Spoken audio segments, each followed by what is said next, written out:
जय श्री राम। मैं हूं पंडित अरविंद गौड़। स्वागत करता हूं आपका अपने YouTube चैनल ज्योतिष विद पंडित गौड़ में। आज की चर्चा का विषय है मंगल का राशि परिवर्तन। मंगल 26 अगस्त को अपनी राशि बदल के मिथुन राशि में जा रहे हैं। यहां वो 19 अक्टूबर तक लगातार बने रहेंगे। तो इसका क्या प्रभाव सभी लग्नों या राशियों, आप जैसे चाहे देख सकते हैं, मैं लग्न के हिसाब से बताऊंगा सभी लग्नों पर क्या प्रभाव होगा, इसी विषय में यह आज का वीडियो है। इसमें कुछ विशेष नियमों का हम लाभ लेंगे, वो है वेद और विपरीत वेद। मैं ये भी कोशिश करूंगा बीच बीच में कि वेद का अर्थ क्या है और विपरीत वेद का अर्थ क्या है। अब कोई ग्रह प्रभाव कैसे करता है, दो तरीके हो सकते हैं। पहला कि वो कहां बैठा है, यानी उसकी स्थिति, उसकी मित्रता, उसकी शत्रुता उस भाव से, उसकी दृष्टियां कहां कहां हैं और उसे कौन ग्रह देख रहा है, वो किन ग्रहों को देख रहा है। लगभग यही सब मुद्दे हमें देखने होते हैं। तो जिन तीन भावों में वो सबसे अच्छा होता है वो है तीसरा, छठा और 11वां। 3, 6, 11। तो ये जो 3, 6, 11 हैं, यहां पर वो मंगल ग्रह गोचर में सबसे अधिक अच्छा प्रभाव देता है और दशम भाव में भी लगभग। लेकिन इनका वेद होता है। वेद का अर्थ होता है कि जहां पर इस शुभ फल का ऑब्स्टेकल आ जाता है, शुभ फल का विरोध आ जाता है, तो वो भी बताऊंगा। और जहां पे वो अशुभ फल दे रहा है, जैसे 5वें भाव, 9वें भाव, 12वें भाव विशेष रूप से, अगर वहां पर उसका विपरीत वेद बन जाए तो उसके अशुभ प्रभाव सस्पेंड हो जाते हैं। यानी 3 भाव ऐसे हैं जहां शुभ फल देगा, अगर वेद ना हो तो 3 भाव ऐसे हैं कम से कम जहां अशुभ फल देना चाहता है, लेकिन अगर वेद बना यानी विपरीत वेद बना तो वो अशुभ फल नहीं देगा। बाकी सभी 5 राशियां, हमने इसमें दशम भाव को छोड़ दिया है, 5 राशियों के लिए ये शुभ फल नहीं देगा। तो एक एक करके लेते हैं, समझाने की भी कोशिश करता हूं। मेष लगन से देखते हैं। अब मेष लगन के लिए देखेंगे तो ये तीसरे भाव में शिफ्ट होकर के आ रहे हैं। तीसरा भाव हमारे कर्म का है, हमारी मेहनत का है, हमारे प्रयासों का है, पर मंगल वहां शत्रु राशि में आ रहे हैं और लगन के स्वामी भी हैं, अष्टम के भी हैं। लेकिन जब कोई ग्रह लगन का भी स्वामी हो और अष्टम का भी स्वामी हो तो उसे लग्नेशी काउंट किया जाता है। अब वो बैठे हैं 8वें से 8वें, तीसरा भाव। तीसरे भाव से हमने मृत्यु भी देखनी है, भाई भी देखना है, कर्म भी देखना है और कान भी देखना है, इतनी सब चीजें। तो यहां पर टेक्निकली तीसरे भाव में वो शुभ फल देता है, लेकिन कब तीसरे भाव में शुभ फल देगा, तब जब उसकी उसी समय गोचर में लग्न से 12वें भाव में कोई ग्रह ना हो और वहां राहु बैठे, तो इसे कहते हैं वेद। तो अर्थ ये निकला कि मंगल का गोचर इस बार जो मिथुन के लिए, मेष लगन वालों के लिए है, वो बहुत शुभ फल नहीं देगा। यानी उसकी शुभता सस्पेंड होगी, बुरा नहीं करेगा, शुभ फल भी नहीं देगा। तो आपको समझ आया वेद कैसे देखा। अच्छा, अब बात आती है कि वो जहां बैठा है वहां वो शत्रु राशि के हिसाब से है, तो आपकी लग्न थोड़ी सी कमजोर हो गई, शत्रु राशि में चली गई, तीसरे भाव में आ गई। तीसरे भाव को लाभ हुआ क्योंकि तीसरे भाव में पापी गए, तो कर्म करने की ताकत, प्रयास करने की ताकत, एफर्ट्स करने की ताकत बढ़ गई।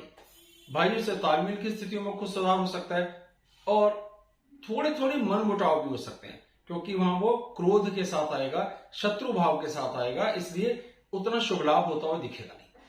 अब मंगल की 3 दृष्टियां हैं, चौथी, 7वीं और 8वीं, 4, 7, 8 कह देते हैं इसको। तो चौथी दृष्टि से वो 6ठे भाव में देख रहा है, जहां शुक्र को देख रहा है। अब शुक्र और मंगल जब किसी भी रूप में एक दूसरे से प्रभावित होते हैं, तो शुक्र प्रेम है और मंगल प्रेम की सीमाओं को तोड़ने वाला, समाज की सीमाओं को तोड़ने वाला है। तो क्या होगा कि मंगल कहीं ना कहीं आपको प्रेरित करेगा कुछ भूल चूक करने के लिए। अब यहां शुक्र 7वें घर का स्वामी भी है, 7वां घर वैवाहिक जीवन का भी है। जाने अनजाने जीवन साथी से बहस, नुकसान, किसी तरह का एडजस्टमेंट में कमी, शक या एक्स्ट्रा मैरिटल अफेयर की संभावनाओं से इंकार नहीं, ऐसा हो सकता है। तो आपको एक दृष्टि का फल समझ में आया कि क्या होगा। दूसरी दृष्टि भाग्य भाव पर पड़ रही है, मित्र दृष्टि बिल्कुल अच्छी है, कोई नुकसान नहीं होगा, भाग्य का लाभ होगा, पिता का सुख प्राप्त होगा, कुछ हद तक संतान और ज्ञान यानी आपको विद्या का भी यहाँ पे सुख प्राप्त होता हुआ दिखाई देगा। तो ये स्थितियां ठीक हैं। और उसकी एक दृष्टि दशम भाव पर पड़ रही है, अपनी उच्च दृष्टि बहुत अच्छी है। जीवन स्तर, स्टेटस, कार्य क्षेत्र में तरक्की, सम्मान की प्राप्ति आपको देखने में आ सकती है। तो एक साथ अगर सारी बात को लें तो क्या देखा कि तीसरे भाव में मिला जुला सा प्रभाव है, पर आपको प्रयास करने का मौका देगा। वैवाहिक जीवन पे तनाव डाला है क्योंकि शुक्र पर की दृष्टि आ रही है, ये अच्छा योग नहीं हुआ। भाग्य को, पिता के सुख को, कर्म के सुख को और संतान के सुख को, ज्ञान के सुख को इंप्रूव करेगा। कार्य क्षेत्र जहां आप काम करते हैं, जहां आपका फील्ड है, जहां आपका व्यापार है, वहां आपका मान सम्मान इंप्रूव होता हुआ दिखाई देगा। तो कुल मिलाकर जहां बैठा है वहां तो एवरेज प्रभाव है, एक दृष्टि का को प्रभाव और दो दृष्टियों का उसका प्रभाव अच्छा आ रहा है। तो मेष के लिए स्थितियां नियर अबाउट अच्छी है। अब वृषभ लग्न के लिए बात करते हैं। अब वृषभ लग्न के लिए दूसरे भाव में आएगा। अब दूसरे भाव, क्योंकि तीसरे, छठे, 11वें और 10वें इन चार भावों में से सुफल देना है गोचर, बाकी में कहीं नहीं। अब दूसरे भाव में तो विपरीत योग भी नहीं बन रहा, इसलिए सीधे सीधे दूसरे भाव में आपकी भाषा, आपके कुटुंब से तालमेल, आपकी खानदानी संपदा जिसे पैतृक संपत्ति कहते हैं, आपका व्यवहार, गले से संबंधित कोई तकलीफ, मुंह पे चोट लगना, आंखों में कोई तकलीफ होना, ब्लड से संबंधित कोई तकलीफ, पाइल्स, पायरिया जैसी कोई समस्याएं, किसी तरह का छोटा मोटा ऑपरेशन या एक्सीडेंट संभव हो सकता है। इसमें बहुत डरने की बात नहीं, ये गोचर है, इसमें जन्म कुंडली का भी बहुत बड़ा रोल होता है, वो तो आपके पास है। लेकिन ये 1% गुंजाइश यहां जरूर रहती है कि जो मैंने समस्याएं बताई इसका प्रभाव ग्रह की स्थिति के कारण देखने में आ सकता है, तो थोड़ी सावधानी रखने में कोई दिक्कत नहीं। अब बात स्थिति की हो गई, दृष्टियों के हिसाब से लेते हैं। अब इसकी एक दृष्टि पड़ रही है चौथे भाव पर, जहां पर शुक्र बैठे। अब शुक्र पर दृष्टि लगातार पड़ेगी सभी कुंडलियों में।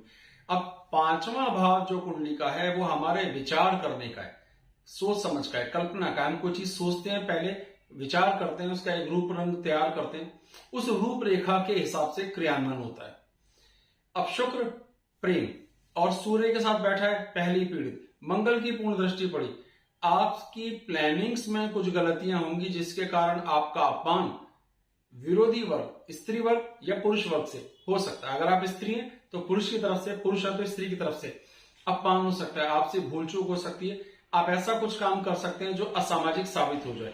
ध्यान रखिए, अपनी चंचलता को काबू रखें, अन्यथा आप नुकसान में आ सकते हैं। अपना क्रोध काबू रखें, नहीं तो आपको तकलीफ हो सकती है। एक दृष्टि इसकी अष्टम भाव पर पड़ेगी, बेशक मित्र दृष्टि है, लेकिन 8वें भाव पर दृष्टि अच्छी नहीं है। यहां पर मंगल 12 भाव का स्वामी भी है, इसलिए उसकी दृष्टि का नुकसान होगा। खून से संबंधित चोट, कुछ पैसा ज्यादा खर्च होना, इस तरह की तकलीफें देखने में आ सकती हैं। 9वें भाव पर दृष्टि अपनी उच्च दृष्टि से देख रहा है, अच्छा है, यहां कोई विशेष तकलीफ देखने में नहीं आएगी। इस दृष्टि का लाभ ये होगा कि आपका भाग्य आपको फिर भी सपोर्ट करता रहेगा। इसका अर्थ है कि वो स्थितियों को बहुत अधिक खराब नहीं होने देगा, इन सभी चीजों को जितना मिनिमाइज हो सकता है करेगा। लेकिन कुल मिलाकर वृषभ के लिए ये गोचर कोई खास अच्छा नहीं। अब मिथुन की बात करते हैं। लगन में ही मंगल देवता है, लेकिन हमारे पास तो पहले से ही पता है कि तीसरे भाव, छठे भाव, 10वें भाव, 11वें भाव के अलावा कहीं शुभ फल देगा नहीं, और वहां भी वेद हो गया तो फल नहीं देगा, ये भी एक समस्या है। लेकिन पहले भाव के लिए तो कोई बंधन ही नहीं है। शत्रु राशि में सिर, ब्लड प्रेशर, चोट लगना, आंखें, इस सबको समस्या देखने में आ सकती है, क्रोध बढ़ सकता है। पूर्ण दृष्टि वैवाहिक जीवन पर आएगी, निश्चित रूप से वैवाहिक जीवन को तनाव देखने में आएगा, वहां पे खींचतान देखने में आएगी।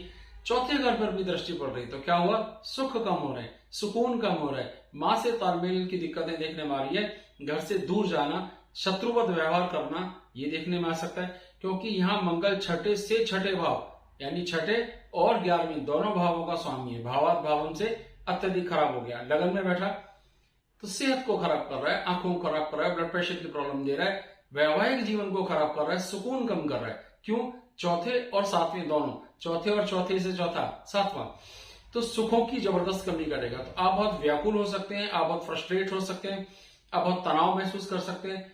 ऐसी चीजों के लिए भी तनाव संभव है जो एक्चुअली है ही नहीं, ये भी बिल्कुल संभव है।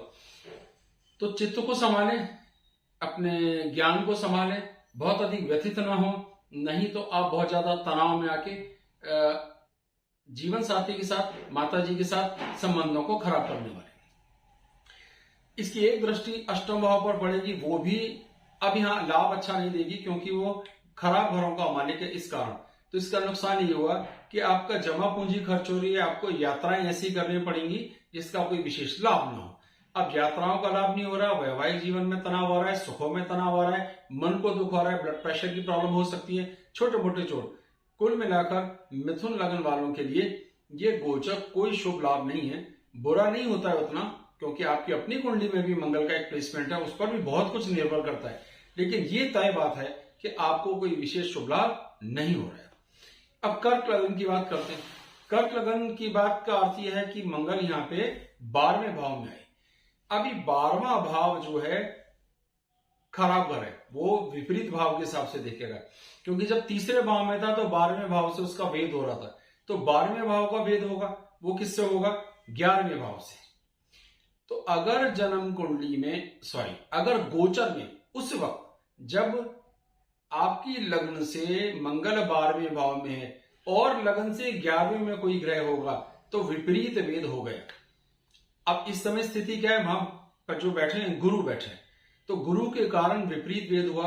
अर्थ क्या निकला कि जो बुरे प्रभाव इसे देने चाहिए वो सस्पेंड हो गए, अब ये न्यूट्रल हो गया, बुरे प्रभाव नहीं देगा। आपको समझ आया विपरीत भेद को कैसे देखना है और उसका लाभ कैसे लेना है या कैसे उसके अर्थ को समझना है। तो जो 12वें घर में बैठ के वो नुकसान कर सकता था गोचर में, अब वो नुकसान नहीं करेगा, लेकिन दृष्टियों का फल अपनी जगह आएगा। अब वो तीसरे भाव पर अपनी दृष्टि से देख रहा है और शुक्र को तो लगातार देखेगा, तो थोड़ा बहुत ये होगा कि इनकम और सुख की कुछ कमियां देखने में जरूर आएंगी आपको, लेकिन अधिक मेहनत करने का मौका मिलेगा, थोड़ी सी भागदौड़ बढ़ेगी, जिसके कुछ ना कुछ फायदे मिलेंगे, थोड़ा बाद में मिलेंगे। छठे घर को देख रहा है तो शत्रुओं पर दबाव बनाने की ताकत आती है। शत्रु हर वो आदमी जो आज व्यापार में हमारा विरोधी है, ऑफिस में हमारा विरोधी है, उन सबको शत्रु समझना चाहिए। तो वहां आपको थोड़ा सा लाभ होता हुआ दिखाई दे सकता है, पर वैवाहिक जीवन के यानी 7वें भाव पर भी उसकी दृष्टि आएगी, कहीं ना कहीं इसका को प्रभाव देखने में आएगा, थोड़ा सा, ज्यादा नहीं। तो लमसम देखें तो ये न्यूट्रल इंपैक्ट देगा और थोड़ा बहुत फायदा आपको जीवन स्तर का दे सकता है, थोड़ा बहुत वैवाहिक जीवन का दे सकता है। तो बुरा बिल्कुल नहीं है, अच्छा नहीं है तो बुरा तो बिल्कुल भी नहीं है। अब बात करते हैं सिंह लगन की। सिंह लगन के लिए ये गोचर होगा 11वें भाव में। जब 11वें भाव में गोचर होगा तो 5वें भाव में कोई ग्रह हुआ तो वेद हो जाएगा, उसका लाभ प्राप्त नहीं होगा। लेकिन इस समय गोचर में 5वें भाव में कोई भी ग्रह नहीं है तो जबरदस्त लाभ होगा। 11वां भाव हमारी आमदनी का है, शत्रुओं का भी, छठे से छठा शत्रु, तो शत्रुओं का भी है, आमदनी का भी है, लाभ का भी है, बड़े भाई का भी है, बाहुबल का भी है और कानों का भी है। कान तो अर्थ क्या निकला कि जबरदस्त आमदनी के फायदे हो सकते हैं, इसका सुख लाभ देखने में आ सकता है, ये लंबे समय तक चल सकता है। दूसरे भाव कुटुंब भाव पर दृष्टि पड़ने, शत्रु दृष्टि पड़ रही है तो वहां क्या होता है, थोड़ी सी भाषा खराब हो सकती है, कुटुंब का सहयोग थोड़ा कम मिले, ऐसा हो सकता है। 5वें भाव पर पूर्ण दृष्टि, मित्र दृष्टि, तो आपकी विद्या श्रेष्ठ होगी, संतान के साथ सुख श्रेष्ठ होगा, प्लानिंग्स बहुत अच्छी होंगी और हर प्लानिंग सफल सिद्ध होने की गुंजाइश रहेगी। और छठे भाव पर दृष्टि पड़ रही है, शत्रु, बीमारियां, कर्जे सब आपके काबू में रहेंगे, अनलिमिटेड कर्ज कुछ भी नहीं होगा। तो सिंह लगन के लिए जबरदस्त फायदेमंद गोचर है, स्थान के हिसाब से, यानी जहां बैठा है, जहां पर वो स्थापित है वहां का भी, और जहां उसकी दृष्टियां वहां के हिसाब से भी, और किसी तरह का भी भेद नहीं हो रहा है। तो हर लिहाज सिंह लगन के लिए जबरदस्त इसका लाभ होता हुआ दिखाई आपको देगा। अब बारी आती है कन्या लगन की। कन्या लगन के लिए दशम भाव में होगा। दशम भाव में भी ग्रह शुभ फल देते हैं, अच्छा फल देते हैं, पर वो शत्रु राशि में और तीसरे भाव का और 8वें भाव का, यानी जबरदस्त अकारक ग्रह होकर के दशम भाव में आया और शत्रु राशि में भी आया। अकारक ग्रह और शत्रु हुआ तो कुछ हद तक समझने लायक बात हो गई। दशम भाव में जनरली फल अच्छे आ जाते हैं। तो यहां पर जीवन स्तर, कार्य, कुछ सेविंग्स को इंप्रूव करना, आपके एफर्ट्स के रिजल्ट निकालने की सामर्थ्य को इंप्रूव कर देगा। यानी जितना लाभ है केवल कार्य क्षेत्र में होगा और कहीं भी नहीं। अब दृष्टि लगन पर पड़ेगी, वो भी शत्रु, तो क्या होगा, वैवाहिक जीवन में भी तनाव आएगा, मन का तनाव भी आएगा, फ्रस्ट्रेशन भी आएगा, क्योंकि शुक्र को देख रहा है और कहीं ना कहीं आपको चंचलताएं, आपको गलतियां करने के लिए मजबूर करेगा। तो थोड़ी सी सावधानी रखने की यहाँ पे आवश्यकता आपको पड़ेगी। एक दृष्टि इसके सुख के घर पर पड़ेगी, वहां कोई विशेष तकलीफ नहीं, लेकिन क्योंकि वो इस वक्त तीसरे और आठवें भाव का स्वामी है, तो यहां भी कुछ तनाव देगा। मन का सुकून, रिजल्ट निकालने की, जैसे हम कहते हैं परफॉर्मेंस की प्रॉब्लम आ रही है, सही निकले, चिंता, रिजल्ट तो निकल ही रहा है, चिंता बनी रहेगी, तो किसी तरह से सुख की कमी देखने में आएगी। इस दौरान आप प्रॉपर्टी या कोई व्हीकल खरीदने का सोचेंगे तो उसमें भी आपको बहुत तनाव महसूस होगा। और एक दृष्टि जबरदस्त अच्छी पड़ रही है संतान के घर पर, लेकिन क्योंकि वो अच्छे भाव और अच्छी राशि में नहीं है, तो विचार गलत होंगे, संतान से तालमेल गलत होगा, संतान के साथ सुखों की कमी आएगी।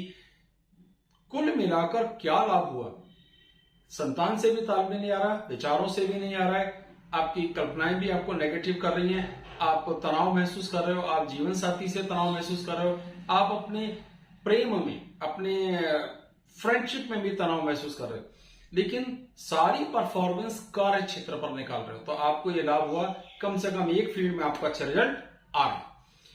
अब तुला की बात करते हैं, तो तुला में ये 9वें घर में आएंगे गोचर में। अब 9वें घर में वो जो वेद है, विपरीत वेद, अगर तीसरे घर में कोई ग्रह होता तो विपरीत वेद हो जाता, इसका बुरा फल सस्पेंड हो जाता। और तीसरे घर में कोई ग्रह है ही नहीं, इसका अर्थ हुआ कि यहां विपरीत वेद लागू नहीं हुआ। फिर से बताता हूं, अगर 9वें घर में ग्रह, मंगल की बात हो रही है केवल, सबके लिए अलग अलग होता है, तो ये विपरीत वेद है, बुरा। लेकिन इस विपरीत, इस वेद का, बुरे का बुरा फल सस्पेंड हो जाता अगर तीसरे भाव में उसी वक्त गोचर में कोई ग्रह होता, पर यहां नहीं है, तो कंफर्म ये हुआ कि विपरीत वेद लागू नहीं हुआ, तो ये बुरा फल देगा, यानी भाग्य को कमजोर करेगा, भाग्य की स्थितियों को कमजोर करेगा, पिता के साथ सुख तालमेल, इनको थोड़ी सी कमजोरी आएगी देखने में, और ईश्वर के प्रति लगाव की कमी देखने में आएगी, संतान के साथ सुखों की कमी, विद्या में कंसंट्रेशन की कमी देखने में भी आएगी। एक पूरी दृष्टि 12वें घर पड़ रही है, जो फिलहाल शुक्र 12वें घर में गोचर में बैठे हैं, सूर्य के साथ पहले ही बैठे हैं, मंगल की भी पूर्ण दृष्टि आएगी, और 12वां घर शैया सुख का है, तो शैया सुख में कमी, बेडरूम एडजस्टमेंट खराब होंगे, जीवन साथी के साथ तनाव बढ़ेगा, फ्रस्ट्रेशन बढ़ेगा। कार्य क्षेत्र पर जबरदस्त फायदा हो सकता है, नहीं, कार्य करने की सामर्थ्य पर प्रयास, एफर्ट्स ये इंप्रूव होंगे, तो अर्थ क्या होगा कि सारा टाइम, सारा कंसंट्रेशन परफॉर्मेंस निकालने, मेहनत करने और उससे सुख पाने की लालसा में खर्च होगा। तो किसी को इग्नोर करोगे तो जीवन साथी के साथ तालमेल थोड़े से खराब होंगे, एडजस्टमेंट की कमी आएगी। इसे हम ये भी कहते हैं कभी कभी यात्राएं करनी पड़ती हैं, दूर जाना पड़ सकता है, ऐसा भी देखने में आ जाता है। लेकिन कुल मिलाकर सुख इंप्रूव होते हैं, मकान वाहन इत्यादि कुछ खरीदने का योग बन सकते हैं, प्रयास बहुत जबरदस्त होते हैं, भाइयों से तालमेल का लाभ प्राप्त होता है। विपरीत वेद पूरा यहाँ पे बन रहा है और खराब फल देगा, विपरीत वेद बना ही नहीं एक्चुअली। तो रिजल्ट ये निकला कि तुला के लिए इसका थोड़ा बहुत लाभ आपको परफॉर्मेंस निकालने और सुख प्राप्त करने में आएगा, बाकी कहीं भी नहीं। वृश्चिक की बात करते हैं। वृश्चिक के लिए ये गोचर मंगल 8वें भाव में आ रहा है। 8वां भाव बुरा है और वहां पे वो मंगल शत्रु राशि में, अत्यधिक कमजोर हो गई लग्न गोचर के हिसाब से। लग्न कमजोर होती है तो हमारी सेहत, व्यक्तित्व, पर्सनैलिटी, हमारा अंदाज कमजोर हो जाता है। छठे भाव का स्वामी होकर 8वीं में आए तो आधा योग, पूरा योग अलग होता है, आधा योग विपरीत योग का भी बन गया, पर इसे ऐसे नहीं दिखते। अर्थ यह निकला कि 8वें भाव में उसे बुरा फल देना ही है और इसका कोई विपरीत वेद भी नहीं है। 8वां भाव हमारे जननांगों का लगभग है, तो उससे संबंधित तनाव, चोट, परेशानी, किडनी, यूरिन इन्फेक्शन, महिलाओं के लिए पीरियडिक प्रॉब्लम्स बढ़ सकती है, चोट लग सकती है। दृष्टि के कारण अगर देखें तो आमदनी को लाभ होता हुआ दिखाई दे सकता है, इनकम इंप्रूव हो सकती है, लेकिन शरारतें थोड़ी बढ़ सकती, इसको ध्यान रखना।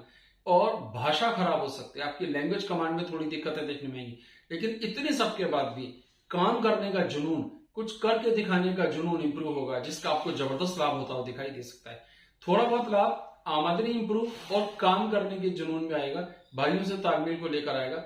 सेहत का ध्यान रखें, गुस्से का ध्यान रखें, अपनी भाषा का ध्यान रखें, तो स्थितियां संभाली जा सकती हैं। धनु की बात करते हैं तो धनु के लिए 7वें भाव में गोचर आएगा। अब 7वें भाव में कोई वेद है ही नहीं, मतलब यहाँ पे खराब फल देगा तो देगा ही देगा, इसका कोई तोड़ नहीं है यहाँ पे।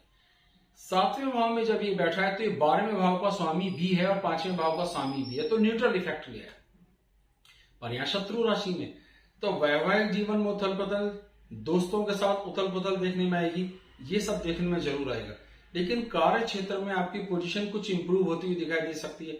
आपकी अपनी व्यक्तित्व में एक पॉजिटिविटी, एक अकड़, एक अंदाज देखने में आ सकता है। आपकी भाषा में एक धारा देखने में आ सकती है, एक प्रभाव देखने में आ सकता है। तो आपको गोचर का इस हिसाब से तो लाभ हो रहा है जो दृष्टियों से थोड़ा होगा, लेकिन गोचर में उस ग्रह के प्लेसमेंट के हिसाब से वैवाहिक जीवन तनाव, घर में तनाव है, लेकिन बाहर आपकी पोजीशन इंप्रूव हो रही है, भाषा इंप्रूव हो रही है, उसका लाभ आपको हो रहा है, कार्य क्षेत्र में परफॉर्मेंस इंप्रूव हो रही है। तो ये मिले जुले से असर धनु को देखने में आएंगे। मकर की बात करते हैं तो मकर के लिए 6ठे भाव में आएगा। अब 6ठे भाव में हम जानते हैं कि वो बड़ा अच्छा प्रभाव देता है, लेकिन 6ठे भाव में प्रभाव कब नहीं देगा, जब 9वें घर में कोई ग्रह हुआ तो। लेकिन इस वक्त 9वें भाव में है शुक्र, तो इसे कहते हैं वेद, कि 6ठे भाव में होने पर शुभ फल देगा। अगर 9वें भाव में कोई ग्रह हुआ जो शुक्र है तो ये वेद हो गया, मतलब शुभ फल सस्पेंड हो गया। अब ये शुभ फल नहीं देगा, अशुभ भी नहीं देगा, न्यूट्रल हो गया। तो अर्थ क्या निकला कि 6ठे भाव में होने के कारण वो शत्रु पर विजय प्राप्त करने का मौका दे सकता था, अब नहीं दे पा रहा है, एट पार स्थिति रहेगी। 12वें घर पर जबरदस्त खर्चे हो सकते हैं। अब शत्रु तो आपके एवरेज में हो गए, पर खर्चे आपके बढ़ गए। इसका नुकसान थोड़ा बहुत ये होगा कि आपका तनाव, ब्लड प्रेशर बढ़ेगा, थोड़ी सी सेहत को दिक्कतें आएंगी। 9वें भाव पर भी शत्रु दृष्टि डालेगा, तो इसका अर्थ क्या निकलेगा, पिता के साथ भी तालमेल की कुछ खींचतान देखने में आ सकती है। तो जो मकर के लिए बहुत अच्छा फल दे सकता था, वेद होने के कारण, वेद कैसे बना कि 6ठे घर में कोई ग्रह होगा, उसी वक्त लग्न में गोचर से लगन में अगर कोई और ग्रह होगा, जैसे शुक्र आया यहाँ पर, तो सूर्य भी है, तो शुक्र के कारण ये यहां पर वेद हो गया, और इस वेद के कारण वो अब अच्छी परफॉर्मेंस नहीं देगा। तो मकर के लिए ये कुछ हद तक थोड़ा खराब या एवरेज सिचुएशन मेंटेन करने वाला हो गया। कुंभ की बात करते हैं। कुंभ के लिए 5वें भाव में आएगा। अब 5वें भाव, आप देखिए कि 5वें भाव में हो कोई ग्रह तो वो बुरा फल देगा, लेकिन उसी वक्त 3रे भाव में कोई ग्रह हो तो उसका बुरे फल का सस्पेंशन यानी विपरीत वेद हो जाता है। लेकिन इस बार मेष राशि में कोई भी ग्रह नहीं है, इसलिए विपरीत वेद नहीं बना, सीधे सीधे अशुभ फल देगा। 5वें भाव में नुकसान क्या आएगा, संतान के साथ आपके तनाव बढ़ेंगे, एजुकेशन में कंसंट्रेशन आपका घटेगा, कहीं ना कहीं सोचने समझने की जो शक्ति है, प्लान बनाने की जो ताकत है, उसमें नेगेटिविटी आएगी, ये हो सकता है। लेकिन आमदनी इंप्रूव होगी, खर्चे भी बहुत इंप्रूव होंगे, यात्राएं होंगी, कुछ छोटी मोटी कानूनी दिक्कत भी देखने में इस दौरान आएगी, टैक्स का कोई प्रॉब्लम देखने में आ सकता है। तो आपको संतान के साथ थोड़ा खींचतान देखने में आएगी, पढ़ाई लिखाई पे खींचतान देखने में आएगी, डाइजेशन में थोड़ी खींचतान देखने में आएगी, इनकम बाकायदा इंप्रूव होगी, पर खर्चे भी बहुत इंप्रूव होंगे। तो ये मिला जुला सा प्रभाव है, इनकम भी हो रही है और खर्चा भी हो रहा है। संतान के साथ थोड़ा सा मनमुटाव, तो थोड़ा सा ध्यान से चलें, थोड़ा सा संभाल के चलेंगे तो बात बन सकती है। अब बात आती है मीन, आज की आखिरी लग्न। अब मीन लग्न के लिए स्थिति है कि वो 4थे भाव में बैठा है, ना यहां पर वेद वाली स्थिति बन रही, ना विपरीत, शुद्ध रूप से बुरा फल देगा। 4था भाव क्या है, सुख, मन, मां, मकान, वाहन का सुख, इनको कम कर देगा। तो घर से दूर जाने का मौका हो सकता है, मां से, मकान से, घर से, नेटिव प्लेस से दूर हो सकते हैं, उनसे तनाव बढ़ सकता है, उनसे खींचतान बढ़ सकती है, माताजी का स्वास्थ्य प्रभावित हो सकता है, आपका अपना दिल, जैसे कि ब्लड प्रेशर बढ़ना घटना, पल्स का बढ़ना घटना हो सकता है, ध्यान रखने की जरूरत है। इसकी पूरी दृष्टि पड़ रही है 4थे से 7वें भाव पर। अब वहां पर क्या स्थिति, सूर्य पहले से ही बैठे हैं, शुक्र भी बैठे हैं, तो अब जीवन साथी से भी तनाव आ रहा है। तनाव आने के लिए 2 तरीके, सुख कम हो और वैवाहिक जीवन का सुख कम हो तो तनाव बढ़ गया, तो इनके लिए तनाव और ज्यादा बढ़ गया। तो जीवन साथी से भी तालमेल हो रहा है, मन के सुख भी बढ़ रहे हैं, घर से दूर जाने की स्थिति भी हो सकती है। और पूरी एक दृष्टि पड़ी 10वें भाव पर, जहां परफॉर्मेंस निकालने का योग आएगा। अब कहीं जाएंगे तो कुछ करने जाएंगे, काम पर जाएंगे, नौकरी पर जाएंगे, व्यवसाय पे जाएंगे, तो कहीं कुछ खराब होगा तो सारी एनर्जी किसी जगह जाएगी। तो आमदनी भी जबरदस्त इंप्रूव होगी, कार्य क्षेत्र पर मान सम्मान भी बहुत इंप्रूव होगा। इसका लाभ आपको देखने में आएगा। तो ये एक तरीके की बात थी जो मैंने आपको अभी बयान करी कि मीन के लिए प्लेसमेंट तो बहुत खराब है, पर उसकी दृष्टि के कारण आपको आमदनी और कार्य क्षेत्र पर मान सम्मान की इंप्रूवमेंट स्पष्ट रूप से दिखाई देगी। एक बार फिर से ये बात मैं लास्ट में समझा देता हूं और लिख के भी देता हूं आपको कि जब तीसरे, छठे, 11वें भाव में गोचर में मंगल होता है तो वो अत्यधिक शुभ फल दे सकता है, बशर्ते जब तीसरे घर में हो तो 12वें घर में कोई ग्रह नहीं होना चाहिए। वेद होने से उसका शुभ फल सस्पेंड होगा। छठे घर में है तो 9वें घर में कोई ग्रह नहीं होना चाहिए, नहीं तो उसका शुभ फल सस्पेंड हो जाएगा। 11वें घर में है तो 5वें घर में कोई ग्रह नहीं होना चाहिए, नहीं तो उसका शुभ फल सस्पेंड हो जाएगा। अब विपरीत वेद कैसे होता है कि 12वें घर में बुरा फल देगा, लेकिन उसी वक्त 11वें घर में कोई ग्रह होगा तो विपरीत वेद सस्पेंड हो जाएगा। 9वें घर में ग्रह है, बुरा फल देगा, लेकिन उसी वक्त छठे घर में कोई ग्रह है तो उसका बुरा फल सस्पेंड हो जाएगा। 5वें घर में है, उसी वक्त तीसरे घर में भी कोई ग्रह होगा तो उसका बुरा फल सस्पेंड हो जाएगा। तो वेद और विपरीत वेद भी मैंने आपको बताए। मुझे उम्मीद है कि इस वीडियो से कुछ ना कुछ सीखने को जरूर मिला होगा। बहुत बहुत धन्यवाद। जय सिया राम।